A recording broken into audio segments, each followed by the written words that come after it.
How can you argue that racism is not a driving factor in income inequality? Because it has nothing to do with race and everything to do with culture. And when you have a culture that doesn't... You know what? Explain to me. You explain to me why black kids aren't graduating high school. Explain that one to me. Explain to me why black kids are shooting each other in rates significantly higher than whites are shooting each other. Explain to me why 13% of the population is responsible for 50% of the murder. Explain to me why the number of black kids in prison, not for innocent reasons, not for walking down the street and getting pulled into a prison, is so high. Wow, that was just a lot of nonsense. But let's see if I can explain this to you, Ben Shapiro.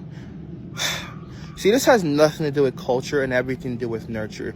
The simple truth is that we emulate the things around us. We emulate our parents, right? And in society, you can have people who are more successful. You have people who are less successful due to various reasons. Some things are out of their control.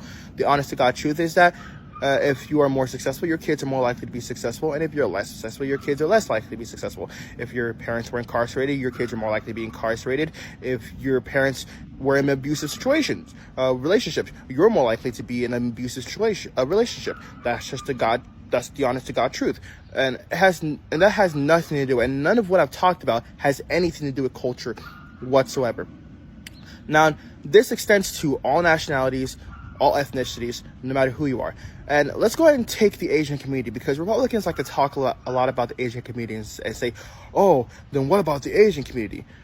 The truth is that in the Asian community, there were actually two major waves of Asian migration. One done, during the construction of the railroads, and one done, when America was looking for skilled labor. And I'm going to explain how that actually affects, the Asian community statistics later. But the truth is that in the Asian community, right, there's actually a disparity, right? Look at the groups in the Asian community of people who have lower education levels, who have lower income. And a lot of that has to do with when your ancestors came here and whether or not and how much you were discriminated against. Let me explain.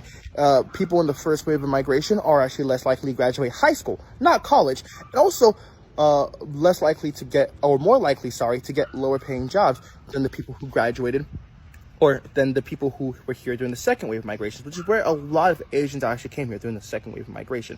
And the reason for that is because America was looking for skilled labor. Unfortunately, here's the truth.